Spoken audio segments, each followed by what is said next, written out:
While stating the obvious here, many cities have called snow emergencies, including the Twins, Minneapolis and St. Paul. There's just no way out of that. But early this morning, lots of chatter crowded the internet about why those two big cities didn't call snow emergencies last night. As by the morning, the side streets were nearly impossible to drive on without getting stuck. Well, here's the answer. Sometimes, no matter what you do, you're darned if you do, darned if you don't. On the city residential streets of St. Paul, the only way out of the on-street parking would have been a plowed road. So why weren't those plowed last night? Why wasn't a snow emergency declared then? Because it continued to snow all of last night and all through this morning. That's the short answer. The city said it was waiting for the snowstorm to end before declaring everyone go move their cars. And while they waited to declare, the city said they were plowing all the main roads, also known as arterials, first, before the residential roadways, which is job 2. Even if we had declared a snow emergency last night, because of the continuous snowfall, we would still need to be out on those arterials right now. So unfortunately, we would not be able to get into those residential side streets any earlier had we declared last night. That's a twin reason to the one given by Minneapolis today.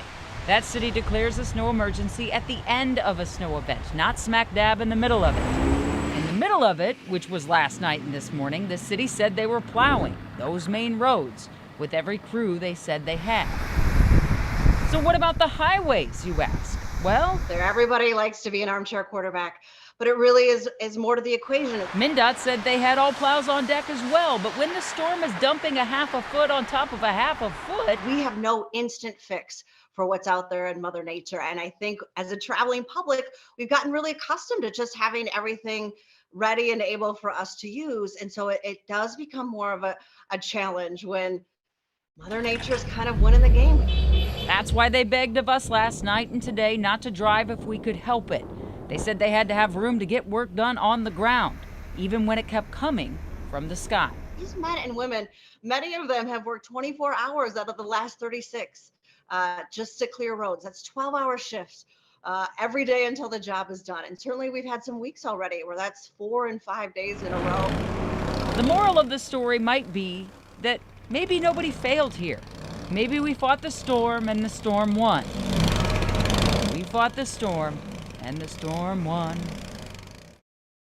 I'm an excellent singer. And now the real work begins with plowing and cleanup. And because there is so much snow, that's going to take days because this stuff's not just going to melt. For MnDOT, that means it's going to haul it away in trucks. And the same is true, at least in St. Paul, to an extent. They're going to have to plow and then eventually put it into trucks and haul it away because there's just not enough curbside space for it. And it's not just the road crews. Just about everyone around the entire state of Minnesota has been busy clearing their sidewalks, their driveways. Some people are really into it. Some people are really getting a bit tired of it.